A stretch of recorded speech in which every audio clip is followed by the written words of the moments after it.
तो जैसे ही royalty achiever बना तो चेक गया घर में, पिताजी का फोन आया। मेरे पास मोबाइल होता था उस समय, मोटोरोला कंपनी का इतना बड़ा एरियल, और उस पे इनकमिंग का भी पैसा करता था, तो सोच समझ के फोन रिसीव करना पड़ता, बैलेंस भी बहुत कम होता। सिर्फ इसको पता करने के लिए कौन याद किया है, जब भी फोन करने का जरूरत होता तो मैं पीसीओ में जाके पैसा देके मैं फोन करता। मोबाइल का बैलेंस बहुत इंपॉर्टेंट था उस समय।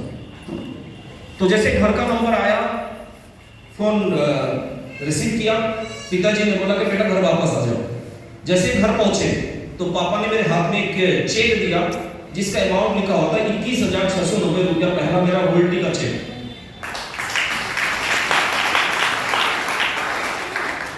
पिताजी स्कूल के टीचर थे उस समय, पापा का सैलरी हुआ करता था 11,600 रुपये और मेरा पे आउट रॉयल्टी का था 21,690 रुपये, राइट। लेकिन पापा ने छोड़ा नहीं, इमोशनली मेरे ऊपर टॉर्चर किया।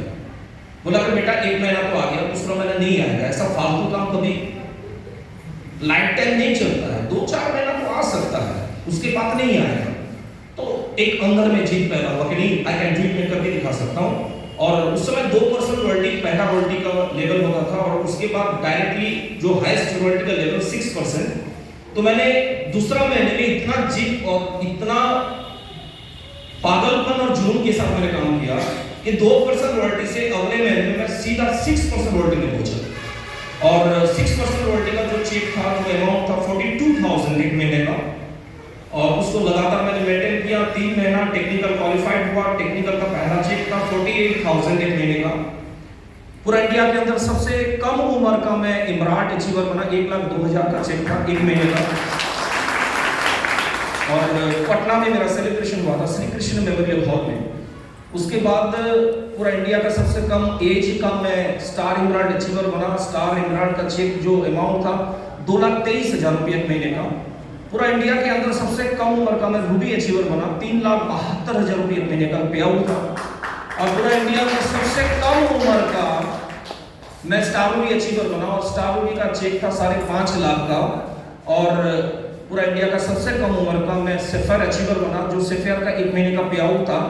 इंडियन गवर्नमेंट को टैक्स और जीएसटी देने के बाद जो व्हाइट मनी मेरे अकाउंट में ट्रांसफर हुआ था, उसका अमाउंट था 8,96,000 एक महीने का। फ्रेंड्स, ये अमाउंट मैं इसलिए नहीं बोल रहा हूं कि आपको ये अमाउंट सुन के और समझ के इस बिजनेस को ज्वाइन कर लेना चाहिए। एक अमाउंट मेरे पास आया, लेकिन मेरे नीचे या मेरे ऊपर ऐसे बहुत सारे लोग हैं जिन्होंने आश्रम छोड़ दिया, जिनके घर में 8 लाख नहीं, 80 रुपये भी इनकम नहीं है, राइट? ऐसा क्यों होता है? वही चीज आज बताने के लिए मैं यहाँ पे आया हूँ। क्या आप तैयार हैं? पहला चीज, अगर इस बिजनेस को आप करना चाहते हैं, इस बिजनेस को अगर आप करना चाहते हैं, तो पहला जो चीज आपको इस इंडस्ट्री को समझना बहुत जरूरी है। अगर आप किसान हैं और आपको लग रहा है कि मैं किसान हूं और खेती करके मेरा सपना पूरा नहीं हो सकता, मैं आपको चैलेंज करता हूं 2024 और 25 इस इंडस्ट्री को टाइम दे दीजिए, आपका सारा सपना पूरा हो सकता है। अगर आप नौकरी करते हैं और आपको लगता है कि सैलरी उठा के मैं बोर हो गया हूं, राइट, सैलरी उठा के मैं बोर हो गया हूं, मेरा सपना पूरा कभी नहीं होगा, मैं आपको गारंटी और चैलेंज के साथ बोल सकता हूं 2 साल 24 और 25 इस इंडस्ट्री को आप टाइम दे दीजिए, आपका सारा सपना साकार हो सकता है। अगर आप कोई भी बिजनेस करते हैं और आपको लग रहा है कि मैं दलदल में फंस चुका हूं और वहां से निकाल भी मैं नहीं सकता हूं, तो आपके लिए अपॉर्चुनिटी है जहां से आप अपने ड्रीम को, अपने सपने को पूरा कर सकते हैं। समझना चाहते हैं सर?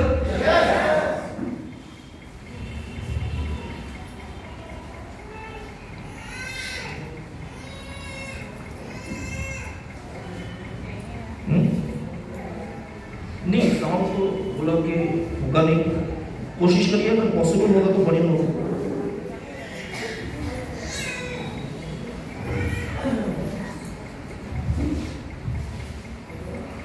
चलिए, तैयार है?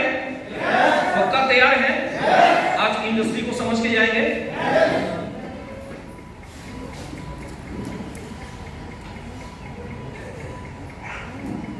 आज जो मेरा टॉपिक है काम करने का तरीका, राइट।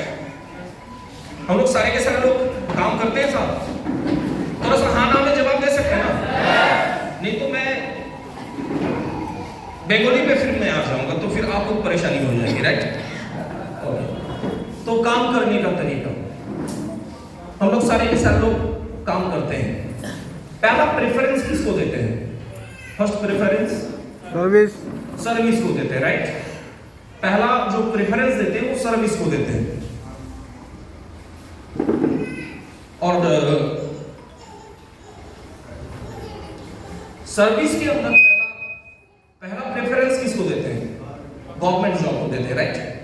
पहला प्रेफरेंस गवर्नमेंट जॉब को देते हैं, दूसरा प्राइवेट जॉब, राइट। सर्विस करेंगे तो दो ऑप्शन आपके पास, एक तो गवर्नमेंट, दूसरा प्राइवेट जॉब, राइट। दूसरा, अगर सर्विस आपको नहीं मिला, लोग बोलते हैं बेकार है ना, जो बिजनेस करते हैं बेकार है। लेकिन एक चीज मैं आपको क्लियर कर देना चाहता हूं, सर्विस सेक्टर में पूरा लाइफ टाइम आप जितना कमाएंगे बिजनेस के अंदर एक महीने में उससे ज्यादा कमा सकते हैं। बहुत सारे लोग बोलते हैं सर पैसा सब कुछ नहीं है, पैसा से सब कुछ नहीं होता, मतलब पैसा से प्यार को खरीदा नहीं जा सकता। मैं मानता हूं, एक्सेप्ट करता हूं आपकी बात कि पैसा से प्यार को खरीदा नहीं जा सकता, लेकिन उस प्यार को जिंदा रखने के लिए पैसा का बहुत बड़ा रोल होता है। यस और नो? Yes sir.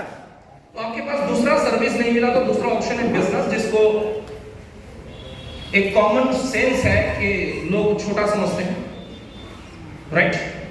अब बिजनेस के अंदर क्या होता है? बिजनेस के अंदर कोई भी बिजनेस करते हैं, आरसीएम करते हैं या ट्रेडिशनल कुछ भी काम करते हैं, अब एलआईसी एजेंट है या कुछ भी है, बिजनेस के अंदर क्या करना पड़ेगा आपको?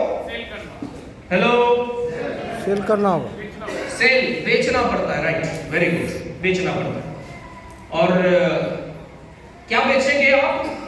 कोई ना कोई प्रोडक्ट। बिजनेस में क्या बेचेंगे? प्रोडक्ट बेचेंगे, राइट।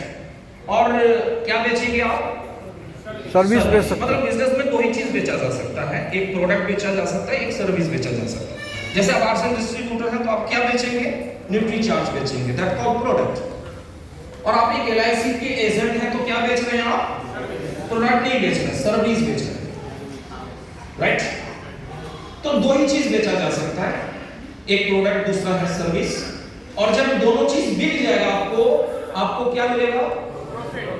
प्रॉफिट मिलेगा, राइट। नेकी बात है, मिलेगा प्रॉफिट, ओके। और जब प्रॉफिट मिलेगा बिजनेसमैन को, तो बिजनेसमैन क्या देंगे साहब? टैक्स, गवर्नमेंट को टैक्स देते हैं बिजनेसमैन, राइट।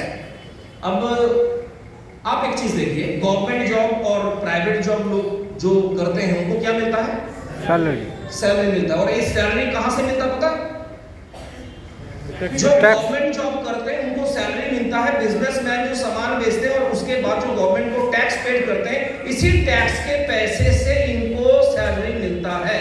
और जो प्राइवेट जॉब करते हैं उनको सैलरी कहां से मिलता है? बिजनेसमैन जो सेल करता है प्रोडक्ट या सर्विसेज, और उसके बाद जो उसको प्रॉफिट मिलता है, उसी प्रॉफिट से इसको मिलता है सैलरी। इसका मतलब जहां पे बिजनेस नहीं है वहां पे सैलरी भी नहीं, वहां पे सर्विस भी नहीं है। अगर बिजनेस मदर है तो सर्विस चाइल्ड है, यस, राइट, यस। सर्विस पैदा तब होगा जब बिजनेस का रूप बड़ा होगा। जहां बिजनेस नहीं है वहां पे सर्विस नहीं है। अगर बिहार स्टेट में सर्विस कम है, गवर्नमेंट नहीं दे सकता है, एम्प्लॉयमेंट नहीं है, तो इसके रीजन है कि यहाँ पे बिजनेस कम है। गुजरात में अगर सर्विस ज्यादा है इसलिए क्योंकि वहां पे बिजनेस ज्यादा है, राइट, राइट। तो इस दुनिया को, इस धरती को अगर सुधार कोई सकता है तो सर्विस से सुधारा नहीं जा सकता है, वो बिजनेस से सुधारा जा सकता है। Yes, right sir, right sir. तो आपको अगर कोई बोल दे ना, कोई सर्विसमैन अगर आपको बोलते हैं कि मैं बिजनेस नहीं करूंगा, तो फिर एक प्लान उनको जरूर दिखाइए कि बिजनेसमैन की प्रॉफिट से प्राइवेट जॉब जो करते हैं उनको सैलरी मिलता है, और बिजनेसमैन की टैक्स से जो गवर्नमेंट जॉब करता है उनको सैलरी मिलता है, राइट ना? Yes sir. अब देखिए, आप काम करते हैं, वर्क करते हैं, चाहे बिजनेस करते हैं या सर्विस करते हैं, आपको क्या मिलता है? पैसा मिलता है। और उस पैसा को क्या करते हैं आप? खर्च करते हैं, एक्सपेंस करते हैं। और कहां पे करते हैं? प्रोडक्ट के पीछे करते हैं, राइट। प्रोडक्ट चाहिए आपको, और आपको प्रोडक्ट खरीदने के लिए क्या करना पड़ेगा? मार्केट पे जाना पड़ेगा, मार्केटिंग स्ट्रेटेजी को समझना पड़ेगा, राइट? अब देखिए मार्केट क्या है, एक तो है एक्सचेंज मार्केटिंग, दूसरा क्या है मॉल मार्केटिंग, तीसरा क्या है ऑनलाइन मार्केटिंग, चौथा क्या है ट्रेडिशनल मार्केटिंग और लास्ट क्या है डायरेक्ट सेलिंग मार्केटिंग। ओके